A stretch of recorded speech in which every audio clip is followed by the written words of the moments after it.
Magandang gabi po sa inyong lahat. Nung ako'y nasa seminaryo pa, meron po kaming kaklase na mula po sa bansang Vietnam. At ang hindi ko makakalimutang isang bagay na kanyang tinanong sa akin ay ito.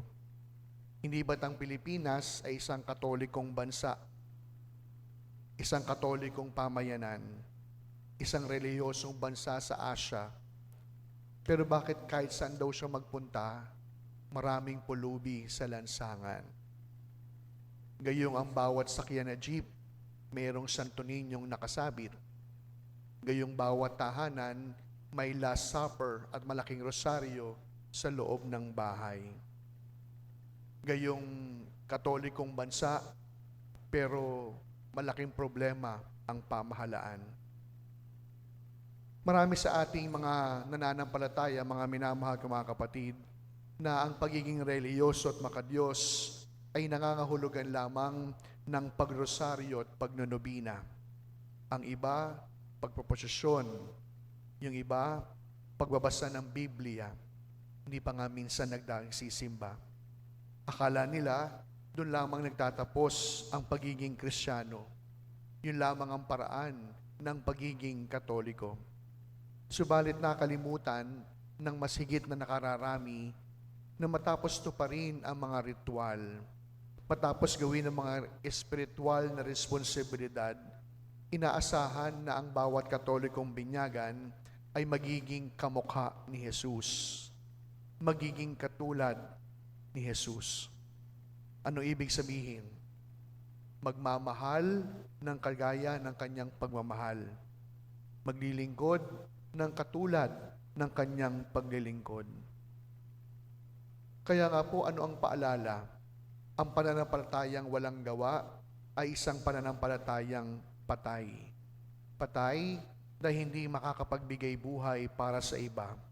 At ating pwedeng ituring na ang pananampalatayang patay ay isang pananampalatayang peke o huwad. Kaya nga po sa Ebanghelyo, ito po yung mahigpit na tinuligsa ni Jesus sa kanyang mga alagad. But please don't get Jesus wrong. Hindi ibig sabihin, sabi pala ni Jesus sa Ebanghelyo, pwedeng huwag tumupad sa batas. Hindi. Baka kasi isipin nyo, pwede na palang hindi tumupad sa mga alituntunan at batas. Hindi. Kaya nga po, anong sabi ni Jesus? Anong kanyang nais? Awa, habag, hindi ang sakripisyo. At kung ating titignan, ang awa ng Diyos ay paano natin itatranslate? Ito hindi lamang habag, kundi kapag sinabing awa ng Diyos, walang hanggang kabutihan. Sa madaling salita, ang awa daw po ng Diyos, unli, walang katapusan. Bakit? Mantakin po ninyo, kung sakaling tumigil ang awa ng Diyos, wala na tayo dito. Kung sakaling tumigil sa anumang bahagi ng ating buhay ang kanyang awa, malamang matagal na tayong patay. Kung kaya nga po, yun ang itinuturo sa atin ng batas ng pamamahinga. Na parang sinasabi ni Jesus, oo, nakatupad sa batas, pero kamusta ang ugnayan sa kapwa? Oo, nadasal ang lahat ng nobina, pero marami namang hindi kinakausap. Oo, nakapagdasal ng maraming panalangin, pero hindi naman tinutupad ang tungkulin sa loob ng pamilya. Kaya alam ninyo, dito po sa atin sa Peña, natutuwa po ako pag yung mga nanay, yung mga lola, yung mga tatay, nasa simbahan. Pero lagi kong paalala, kamusta ang tungkulin sa tahanan? Kasi kung dito laging present, pero nakakalimutan namang unahin yung pamilya, hindi naman yan ikakatuwa ng Panginoon. Kung kaya nga po, ano po yung pinakamagandang paalala po sa atin? Simple po lamang. Yung po bang pananampalataya na mayroon tayo ngayon, pagtupad sa batas, paggawa ng mga ritual, natutulungan ba tayo na mas maging mabuting tao? Kasi kung hindi tayo natuturuan mas maging mabuting tao, peke yung ating pananampalataya. Huwad yung ating pananalig. Sapagkat kung ano ang siyang sinasabi ng bibig, dapat ginagawa ng mga kamay, pinupuntahan ng mga paa. Naalala niyo po yung kwento ko na misang mag-abot po ako ng pagkain doon sa batang nagpunas ng aming mga sapatos doon sa jeepney. Sabi nung katabi ko, matanda na, lola, sabi niya, binigyan mo? Sabi ko, opo. Kayo? Mga sindikato yan. Sabi ko talaga, hindi na nga ho kayo nagbigay.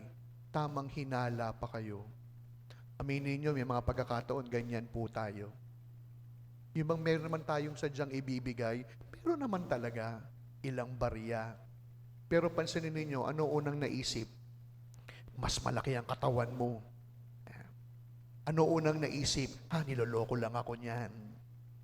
Kaya alam nyo, dito sa atin sa Peña, i-flex ko lamang. Hindi naman tayo mayaman, pero hindi po yun dahilan upang hindi tayo maging extension ng kabutihan. Kaya alam nyo, ang ating motto, walang lalapit sa ating opisina, walang pupunta sa ating parokya na aalis ng walang dala. Kahit pa sabihin ng iba, Father, nakailang balik na yan. Father, niloloko lang po tayo niyan. Kasi nakakalungkot po kasi yung hindi ka mag-aabot ng tulong, hindi dahil wala kang maiabot. Hindi ka tutulong, bakit? Dahil nadala ka na. Di ba may mga ganun po tayong minsang thinking? May pangtulong naman eh. Pero dahil minsan ka nang nadala, ayaw mo nang gumawa. Kaya sa misang ito, napakalinaw ng paalala ni Jesus. Ang pananampalatayang walang gawa, hindi lamang pananampalatayang patay, huwad, peke. Nang sa gayon, ang bawat pagtupad sa ritual, ang bawat pagsasagawa ng nobina, ang bawat paglalakad sa posisyon, ang bawat pagsisimba, nawa laging umuwi. Nagiging kamukha ba natin si Jesus? Nagiging katulad ba natin ng Diyos? Sapagat lagi natin tatandaan, awa at habag ang kanyang kinalulugdan, hindi ang hain o sakripisyo. Amen.